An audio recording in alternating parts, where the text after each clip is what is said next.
আসসালামু আলাইকুম। আমরা এখন দাঁড়িয়ে আছি ছোট ফেনী নদীর মোহনায়, যেটা মেঘনা এবং সন্দ্বীপ চ্যানেলের সাথে গিয়ে মিশেছে। এই যে এই নদীটার প্রবাহ কিন্তু সামনে গেলে কিন্তু আমরা সন্দ্বীপ চ্যানেলে দেখতে পাচ্ছি যে মিশেছে।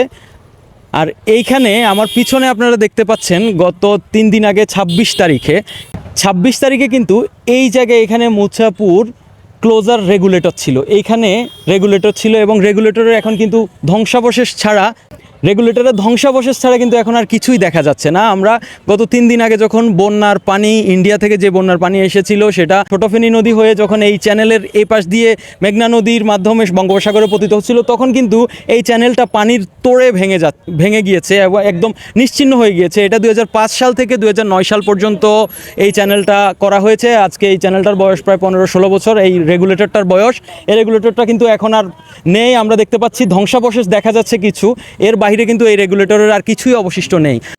বাংলাদেশের দক্ষিণে অবস্থিত মূল ভূখণ্ডের অংশ নোয়াখালীর কোম্পানীগঞ্জ এবং ফেনীর সোনাগাজী উপজেলাকে নদী ভাঙন থেকে রক্ষার একটা ঢাল হিসেবে ছিল মুছাপুর রেগুলেটর এবং মুছাপুর ক্লোজার বাঁধ। এর অবস্থান ছিল বঙ্গোপসাগরের মোহনায় উত্তাল সন্দ্বীপ চ্যানেল থেকে মাত্র 600 মিটার দূরে। এটি যেন সোনাগাজী ও কোম্পানীগঞ্জকে বর্মের মতো আগলে রেখেছিল গত এক যুগের বেশি সময় ধরে। 2004 সাল থেকে 2016 সাল পর্যন্ত প্রচেষ্টার ফসল ছিল এই রেগুলেটর ও বাঁধ। বিগত 40 বছরের স্যাটেলাইট ইমেজ বিশ্লেষণ করে দেখা যাচ্ছে নোয়াখালীর কোম্পানীগঞ্জ এলাকার প্রায় 41 বর্গ কিলোমিটার অঞ্চল এই পয়েন্টে নদী ভাঙনে তলিয়ে গিয়েছে। সেই নদী ভাঙনের কবল থেকে কোম্পানীগঞ্জকে রক্ষা করার জন্য 2004 সালে 32 কোটি টাকা ব্যয়ে মুছাপুর রেগুলেটর নির্মাণ করা হয় এবং 2009 সালে এর কাজ শেষ হয়।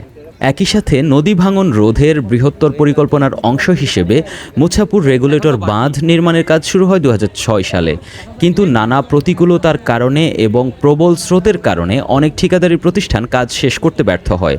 সর্বশেষ 2015 সালের 14 মার্চ নির্মাণ কাজ শেষ হওয়ার 2 ঘন্টা পর তা আবার ধসে পড়ে। পরবর্তীতে সেনাবাহিনীর 34 ইঞ্জিনিয়ারিং কনস্ট্রাকশন ব্রিগেডের সহায়তায় এই বাঁধ নির্মাণ সম্পন্ন হয়েছিল 2016 সালে। এতে কোম্পানীগঞ্জ তথা বাংলাদেশের দক্ষিণের মূল ভূখণ্ড নদী ভাঙনের কবল থেকে রক্ষা পায়। একই সাথে এলাকায় বিপুল পরিমাণের জমি চাষের আওতায় আসে। তাছাড়া মুছাপুর ক্লোজার কেন্দ্রিক একটা বড় পর্যটন স্পট গড়ে উঠেছিল। গত 26 আগস্ট 2024 তারিখে ভেঙে পড়ে এই মুছাপুর রেগুলেটর।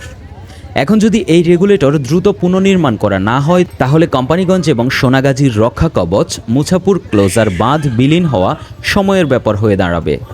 পানি উন্নয়ন বোর্ড সহ সংশ্লিষ্ট প্রশাসনকে এই ঘটনার ভয়াবহতা যথাযথভাবে অনুধাবন করার অনুরোধ রইল।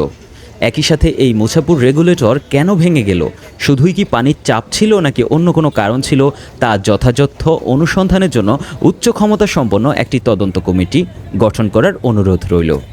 অবাধে বালু উত্তোলনের কারণে এই রেগুলেটর ক্ষতিগ্রস্ত হয়েছে এবং ভেঙে পড়েছে বলে স্থানীয়ভাবে অভিযোগ আছে।